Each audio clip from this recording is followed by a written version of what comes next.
welcome to the Narrowboat with James built. Hope you're very well. Thanks for joining me. Well, as you can see, well, you can see what I'm doing.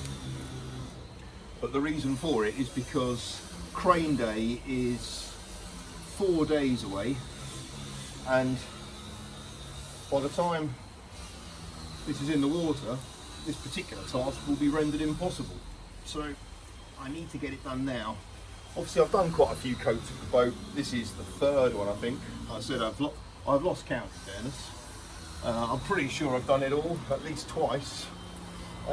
And this coat here is hopefully the penultimate one. So I'm going over it with a brush, just making sure I get into all the little nooks and crannies, certainly where the seams are and the wells have been done. That's really important. And the brush is obviously much easier for that. Takes a bit of working in, because this is really thick paint. But, you know, it's the best way. And then on Tuesday, I'm going to be going over it with a roller. So try to get kind of a nicer finish on it as I can. But the roller just wouldn't get into all these welds and some of the pits. Actually, all the pits have been done, but there's a few little spots that it wouldn't get into. So however tedious this is, I think this is the way to go.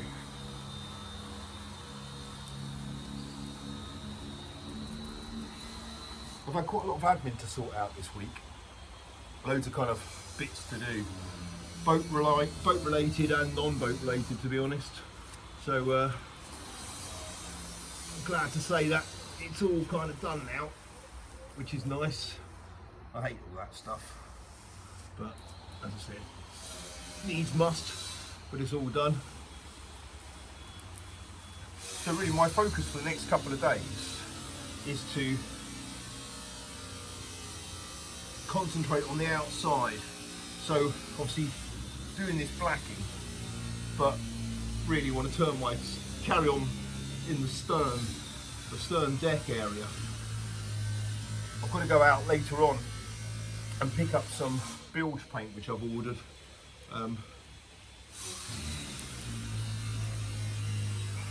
The bilge is certainly around the engine. It's one of those, I mean, it's filthy at the moment, absolutely filthy. So it obviously needs to be cleaned out, degreased and all that kind of stuff.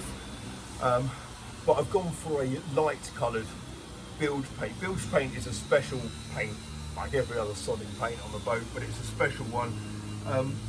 And it basically can deal with grease, diesel spills and oil and all that stuff much better than other paints. It's got formulas in it which basically make it nice and clean still, even with all the oil and stuff on it. And I've gone for a light coloured one. You can get them in different colours, not very many different colours to be honest, but I've gone for a grey. And I've gone for International Damberling, which is, well, I mean, it's frightfully expensive, but like some of the specialist paints that you need on a boat, if you go for an inferior product, you only pay for it down the line. So I'm going to go for this. As I said, I've ordered it, I've got to go pick it up a bit later from down the road. But the light colour of it will mean that, well, it makes the engine well look better, the engine bay look a bit nicer, but it means if a bolt or anything is dropped or a washer or if something falls off the engine, it's easier to see it if it falls into a grey or a light grey surface, as opposed to if I did it with this black, I'll never find it. So it makes it slightly easier for that. And as I said, the formulation of the bilge paint protects it from the spillages that it's definitely going to get. So that's going to be a job for, well, depending on what time I get back from there, that's going to be a job for later. But this is just vital to get all this done now. So I'll carry on with this.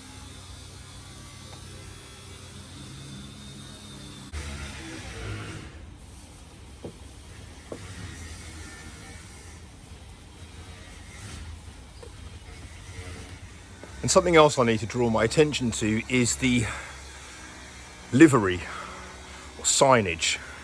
So traditionally on a narrowboat you have the name of the boat here at the back, which is fine on the starboard side here because I've got plenty of room to put it.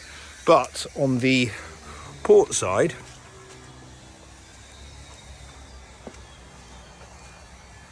well, I don't have enough room here. That's quite a small area. Then I've got the window, so I guess it's going to have to be this space, this side, this kind of area here, because I'm going to want it on the exact opposite side to the starboard side. So that's what it's going to be. The issue I've got, everything's got an issue, is that obviously I haven't painted it yet, and I'm nowhere near in a position where I'm going to be doing that. But when it goes in the water on Tuesday, I need some kind of name on it. Even though it will be named, I'd like to actually physically have it on. So I'm going to have a little think about what to do with that.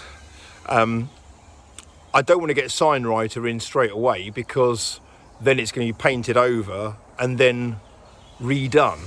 So that's quite a colossal waste of money and time.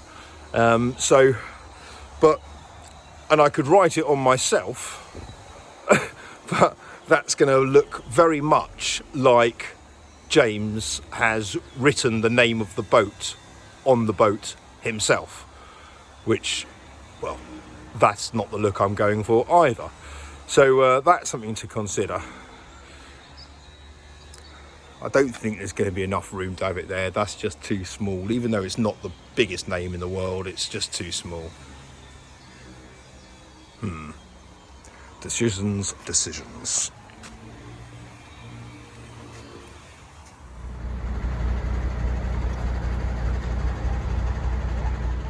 Well, the good news is I managed to get the supplies I needed for the boat. The bad news is, when I was leaving here, I drove up the ramp and pushed on the brakes and nothing happened. The brake pedal went all the way down, the car didn't slow down at all, and then all these lights and buzzers started going off. The AA man's been here and has told me that there is a serious problem with the electronic brake system. This one doesn't have hydraulic brakes. It's got basically a cable that goes from the brake pedal to the Bosch braking system, and there is a fault in there. At the moment, actually, it's working okay. The fault's not showing, but I've now got to leave here and drive up the M1 again, and I don't want to risk that for me or anyone else on the roads. The guy said it's probably about 600 or 700 quid repair, which basically means this car is dead, which has caused a major problem because it's got all my stuff in it. I've bought loads of supplies, so I really don't know what to do. There's a guy over here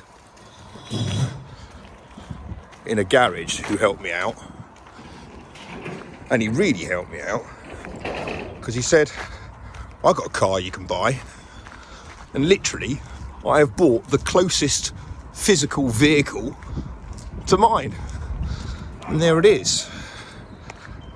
No, it's not the nice Audi, it's the Fiesta. I've had a Fiesta before when I was 17, a burgundy one, and that one I had to upgrade the steel wheels to alloys, whereas you can clearly see this bad boy's already got some 5-spoke alloys on there. This is the Z-Tech model. Don't know what that does or means, but it's a 1.4 petrol Fiesta. This thing's going to go like shit off a shovel. It's going to be brilliant. When I was 17, I was so envious of all my mates who had like a 1.2. I had the 950cc, so this is going to be a real treat. Getting all my stuff in it might be somewhat problematic, but anyway, it's the closest car to where I was broken down. It's within budget, and I had a 0 budget, so this was okay. It's 500 quid over budget, but still, there we go. Happy days. Okay, let's see what happens here. First time of asking. It's done 100,000 miles. nearly. And there's a few differences between the layout of this and the Mercedes. I mean, I can touch the other side of this car without even stretching. So it's a touch smaller. I haven't driven a manual in about 100 years. Oh, blimey. Oh, Jesus. Oh, brakes are a bit rusty. How do you get reverse? Yeah, this will be fun. Now I've just got to go back to the Mercedes and get all the stuff out of that car. Whoa, the brakes are spongy. At least they work. So I've got to get all the stuff out the Merc and somehow squeeze it into a Fiesta.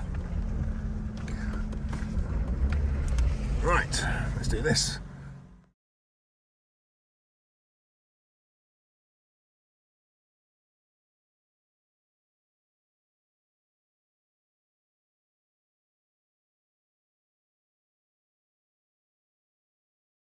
Well, this is the last drive up the ramp. Oh,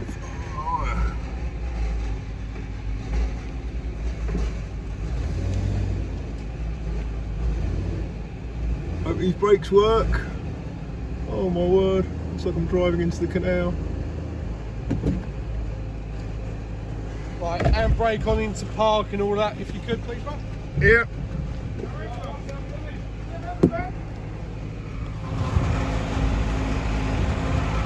That's not at all precarious. I'll stay open. Ah.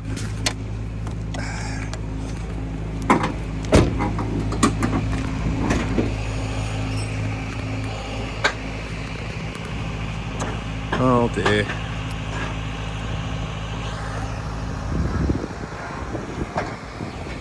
Whilst I was here though, I bumped into two lovely people who watched the channel.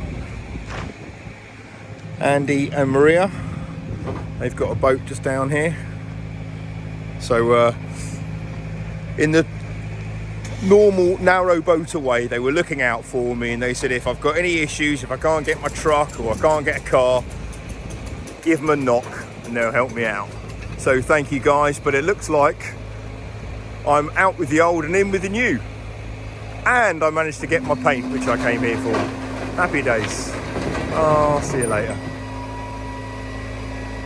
Oh, check this out. First, it does some weird flashing colour thingy. But secondly, it's got a DAB radio in it, a CD player, and an auxiliary. I mean, this is light years ahead of where the Merc was.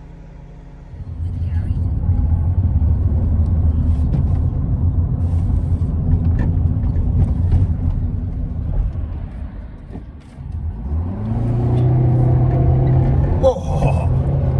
This car is much better than the Merc. It's really good fun driving a little manual.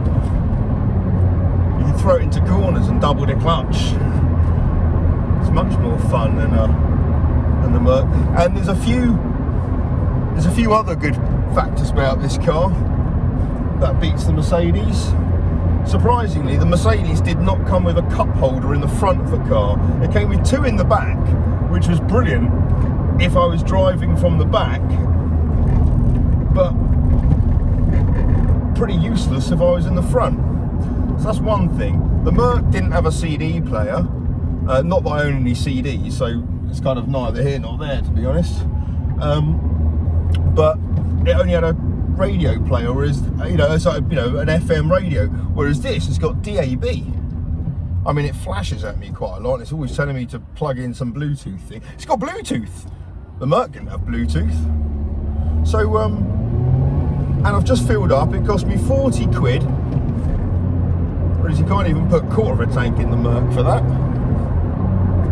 And it's great. It's really nippy. It's good fun. A few things don't work. These don't work. The front mirror thingies, but they didn't work on the Merc either. And at least this actual piece of glass I can see through. The Mercedes one had gone all weird.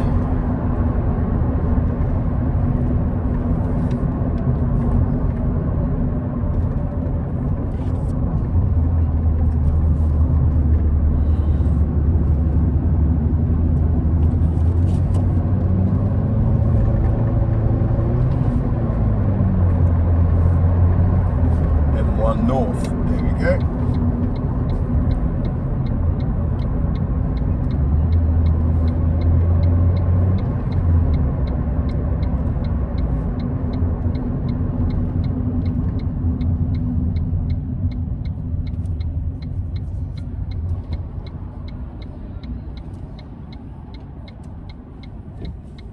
And now you're really going to see it move as we hit the motorway.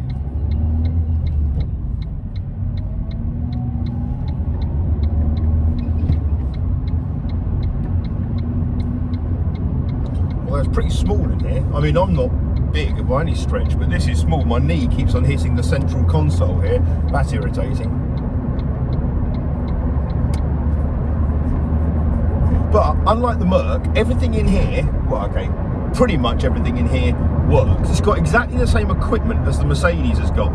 The Mercedes came with a lot more equipment, but none of it worked. Whereas this, all the basic stuff does work. And the seat belts work in this, so when I put the kids in the back, they're not risking life and limb. Oh, see, he's let me in, fellow Ford. Good on you, sunshine.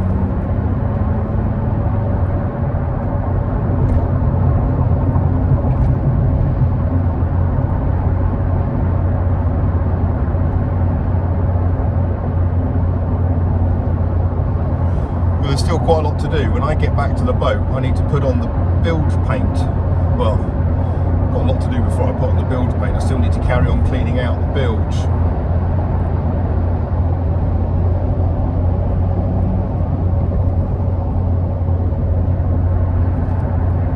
There's no cruise control on this, so I'm going to have to keep it at a steady 60. It's basically foot down.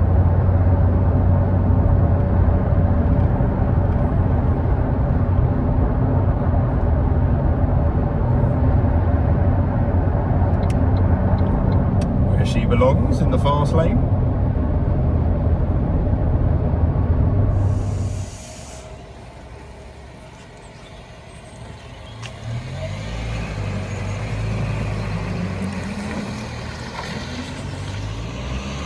Not the kind of delivery I was expecting today.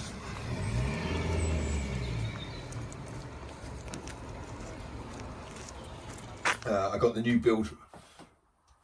Right, well, I'm back. I've lit the stove because it's pretty cold on the boat tonight. So that is coming up to temperature. The fan's just started, so that's a good sign. And I'm back from the marina where I had to go and pick up the bilge paint so I can basically do that tomorrow because we've got 3 days of good weather coming up now. So that'll give me a chance to get the bilge in the engine bay all sorted out. So yeah, I managed to pick up the bilge paint. I got a couple of bits I needed for the solar panels and yeah, the new car. So so that's good. I've got a couple of other bits, new bits here. So let's see what we have.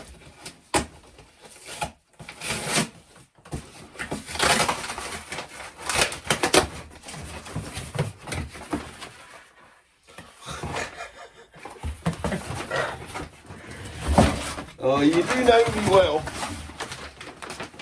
An absolutely colossal sized bag of tea.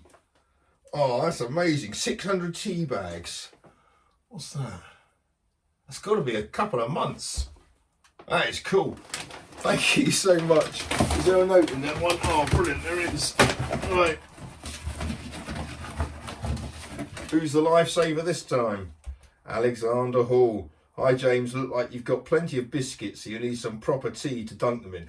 Well, now you talk about proper tea, I've got to say Yorkshire is a very good tea. No doubt about it. I'm converting a Kangoo van at the moment. Similar principles, much smaller scale. Lucky you. Learning lots watching you. Oh, blimey. Good luck, mate. Thank you so much, Alex. That is that is brilliant. That is absolutely brilliant. Amazingly, there's some of those biscuits still left, you'll be surprised to hear. Alright, from the feel of this, I think I know what this might be. It looks like the shape of an A.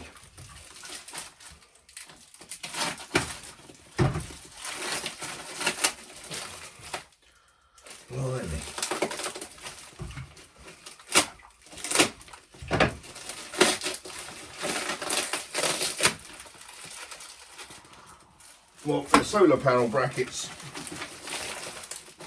there's 6 of them. And I still hadn't quite made up my mind as to how I was going to go about it. This is probably what they call the clincher.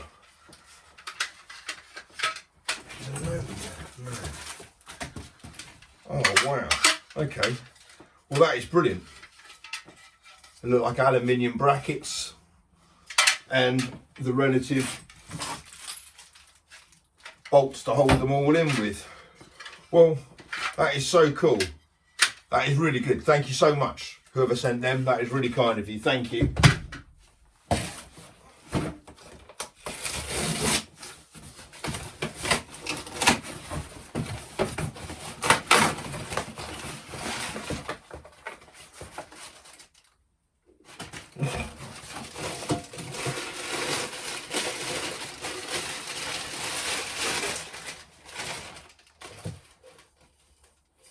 Utensil thing for the galley.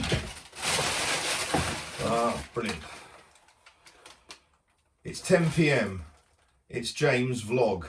More kitchen storage. It's a shame you can't have a work party to add 6 more coats of paint and strip the roof. Well, that's true. Amazed at your energy. Scissors not for the hair. Chris. Scissors not for the hair.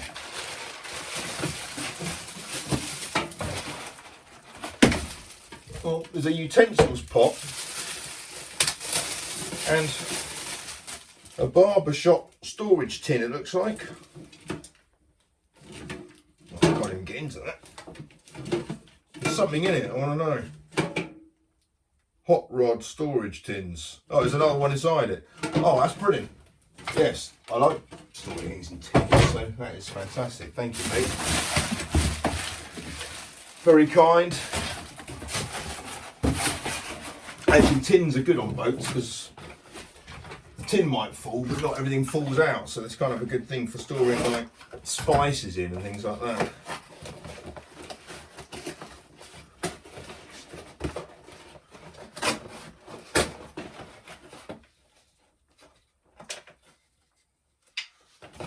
Ah, solar panel brackets for a ridged roof, which, as you can see, with those ones, that is not going to sit on the, if I was to mount them on the ridge, that's not going to fit, whereas those ones will. So I'm going to open this. That is amazing. I wonder if someone's made these.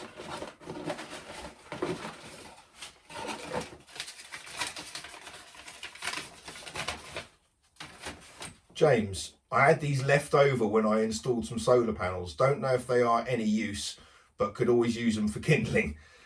I drilled and tapped an M6 thread and attached using bolts. Use wing nuts on the panel to allow tilting. Keep up the good work. Thoroughly enjoy the channel. They are marine grade ply. Oh mate, Steve, thank you. That is so cool. So yeah, marine grade ply with bitumen on it. From the look of it and the smell of it. Wow. Okay, well, that looks like a couple of solutions, so thank you very much, guys. That is amazing. Wow. Okay, so, well, the plan for later is to eat something, because I haven't eaten yet, with the whole car debacle. And then I need to paint the inside of here. I want this place looking better. So walls are going to be going up kind of next week, painting tonight and probably this weekend. I've got some 9mm ply on order to finish the last bit up there. And then, yeah, tomorrow when the sun's shining, I'm going to be attacking the bilge and the engine area. So it all needs to be dried and cleaned out. The bilge paint I've got is hideously expensive. It's like 70 quid for the can, but it is the best stuff to be used down there. As I said, it's got diesel and oil and all kind of grease and load of crap. So you don't want anything to kind of damage and eat away at the paint. You want it to look good, look clean. That's the idea of it. That's why I've kind of gone for the grey colour to make it look clean. Could have gone for a green, like British racing green, which also looks pretty nice. But anyway, yeah, I've gone for the grey, so I'll be tacking that tomorrow. I've got to finish out sorting out the car because I've got to put that on Facebook and Marketplace and see if someone wants to come and pick that up for parts. It's got a decent engine. It's got a 3.2 V6, which has only done like 75,000 miles. So the engine is sweet as a nut. The rest of it is god awful. So yeah, I don't know. See what someone wants to do there. It's probably ideal to be exported, if I'm honest, but we'll see. Thank you very much for watching. I'm sorry there has been an absence over the last few days, what with various kind of injuries and other bits to attend to. Anyway, I'm back now. The boat goes in on Tuesday, and yeah, that's a big day. So it's just gearing up to that really. So painting, blacking, doing stuff outside, things I can't do once it's in the cut, or yeah, once it's on the canal, in the canal, on the canal. In the canal. I don't want to be in the canal. On the canal. Anyway, once I'm there, not here, that's the plan. Right. Thank you very much for watching. Take care. Until next time. Bye bye.